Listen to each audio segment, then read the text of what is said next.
Assalamualaikum warahmatullahi wabarakatuh. Kita berjumpa kembali dalam pokok bahasan sistem ekresi. Apa itu ekresi? Dalam kehidupan sehari-hari, kita selalu melakukan kegiatan untuk memenuhi kebutuhan hidup kita. Dari semua kegiatan yang dilakukan, itu akan menghasilkan sampah atau limbah yang akan dibuang ke lingkungan. Begitu pula yang terjadi pada organ-organ di dalam tubuh manusia, di mana organ-organ di dalam tubuh manusia juga selalu melakukan kegiatan sesuai dengan fungsinya, kemudian juga akan menghasilkan zat sisa berupa sampah. Zat-zat sisa yang dihasilkan oleh tubuh harus secepat mungkin dikeluarkan dari dalam tubuh, karena jika tidak akan menyebabkan bahaya atau penyakit pada organ tubuh yang lain. Jadi apa itu ekresi? Nah, ekresi adalah proses mengeluarkan sisa metabolisme dalam tubuh organisme. Jadi pengeluaran dalam tubuh organisme itu ada beberapa. Ada namanya sekresi, defekasi, dan ekresi. Nah, sekresi itu adalah pengeluaran oleh kelenjar di dalam tubuh, di mana yang dikeluarkan itu berupa hormon, enzim, itu dikeluarkan untuk proses fungsi dari tubuh itu sendiri. Kemudian adalah defekasi. Defekasi ini adalah proses pengeluaran sisa pencernaan makanan. Jadi ampas-ampas dari makanan itu yang tidak digunakan, tidak masuk untuk di proses metabolisme, itu dikeluarkan melalui defekasi. Jadi yang dikeluarkan defekasi ini seperti BAB itu tidak termasuk ke dalam ekresi. Makanya anus tidak termasuk nanti ke dalam alat ekresi. Kemudian yang pengeluaran ketiga adalah ekresi. Jadi ekresi itu adalah proses pengeluaran sisa dari metabolisme. Nah, metabolisme misalnya ini terjadi di dalam sel tubuh. Ketika kita bernapas, kita mengharup oksigen, kemana perginya oksigen itu? Oksigen dari paru-paru nanti diikat, diambil oleh darah, dibawa ke dalam sel tubuh. Begitu juga makanan yang kita makan, yang setelah mengalami proses pencernaan makanan, makanan itu akan diambil sarinya berupa glukosa atau monosakridanya, kemudian dibawa ke sel. Di dalam sel, glukosa tadi diproses, disebut dengan metabolisme. Dia ada beberapa proses, itu ada glikolisis, ada siklus Krebs, ada dekarboksilasi, dan ada transport elektron untuk menghasilkan energi, sehingga dengan energi tersebut kita bisa beraktivitas. Nah, dari sisa itulah, sisa proses metabolisme inilah yang disebut dengan ekresi. Jadi sampah hasil metabolisme dari sel ini yang dikeluarkan melalui ekresi. Jadi apa saja organ yang terlibat pada proses ekresi? Ada di situ ginjal. Ginjal ini mengeluarkan zat sampah berupa urin. Kemudian ada kulit mengeluarkan dalam bentuk keringat. Kemudian ada paru-paru yang mengeluarkan karbon dioksida, dan hati mengeluarkan zat warna empedu. Kita masuk pada struktur ginjal. Struktur ginjal. Ginjal itu berbentuk seperti biji kacang merah. Kemudian jumlahnya ada sepasang atau 2 buah. Posisinya bisa ditemukan dalam tubuh itu sekitar bagian pinggang di bawah perut. Kemudian posisi ginjal yang sebelah kanan itu biasanya lebih rendah daripada posisi ginjal sebelah kiri. Kemudian struktur ginjal, ini kita lihat gambar ini. Struktur ginjal itu terdiri dari bagian korteks, kemudian bagian medula, dan bagian pelvis. Ini bagian saluran. Pada bagian korteks dan medula ini terdapat nefron. Apa itu nefron? Nefron adalah satuan struktural fungsional dari ginjal itu sendiri, atau sel-sel ginjal itu sendiri, yang jumlahnya jutaan dan panjang. Kita lihat dari struktur dari nefron ini sendiri. Ini perhatikan gambar. Jadi nefron itu terdiri dari kapsula Bowman, glomerulus, kemudian tubulus contortus proximal, lengkung Henle. Lengkung Henle ini ada yang turun dan naik.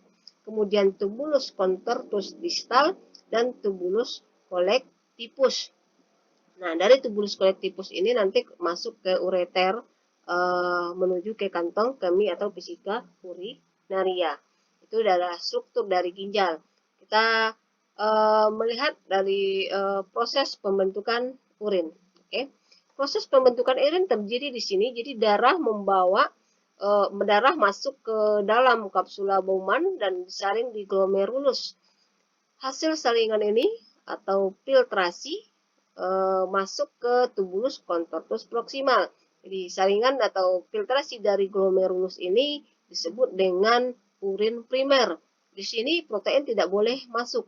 Jika ada sel-sel darah masuk di sini, maka dilakukan reabsorpsi, penyerapan kembali. Jika berarti di glomerulus ini masih ada zat-zat yang bisa digunakan kembali, yang masih bermanfaat, maka terjadi reabsorpsi di tubulus contortus proximal. Nah, setelah direabsorpsi, maka urin primer masuk ke lengkung Henle. Di sini terjadi augmentasi atau penambahan. Jika ada di sini di dalam darah ini sampah yang harus dikeluarkan lagi, maka di sini lakukan augmentasi. Di sini terjadinya transport aktif itu. Transport pada membran yang menggunakan energi. Salah satunya di sini. Nah, jadi ditambahkan di sini terus sampai di tubulus contortus distal. Terjadi augmentasi. Jadi yang di tubulus contortus distal itu sudah merupakan urin sekunder, kemudian masuk ke tubulus contortus, masuk ke tubulus collectivus, itu sudah dalam bentuk urin yang sesungguhnya. Jadi proses pembentukan urin itu ada 3. Pertama tadi filtrasi, filtrasi di glomerulus, reabsorpsi di tubulus contortus proximal, kan augmentasi terjadi di tubulus contortus distal dan juga lengkung Henle. Apa saja faktor yang mempengaruhi pembentukan urin? Ada pertama emosi. Kemudian misalnya ketika kalian disuruh tampil di depan kelas, maka kalian akan merasa dingin atau sesak pipis. Itu pengaruh dari emosi tadi membuat cepat terbentuknya urin. Kemudian konsentrasi darah, suhu. Misalnya ketika suhu sejuk, hujan, kalian tanpa minum pun kalian sesak pipis. Walaupun kalian tidak banyak minum. Kemudian ketika kalian berolahraga, kalian justru banyak minum, tapi kalian justru tidak sesak pipis. Kemudian ADH, keberadaan dari hormon antidiuretik, itu juga mempengaruhi terbentuknya urin. Yang berikutnya adalah kulit. Kita lihat struktur dari kulit, ada epidermis, ada dermis, dan ada lapisan subkutan.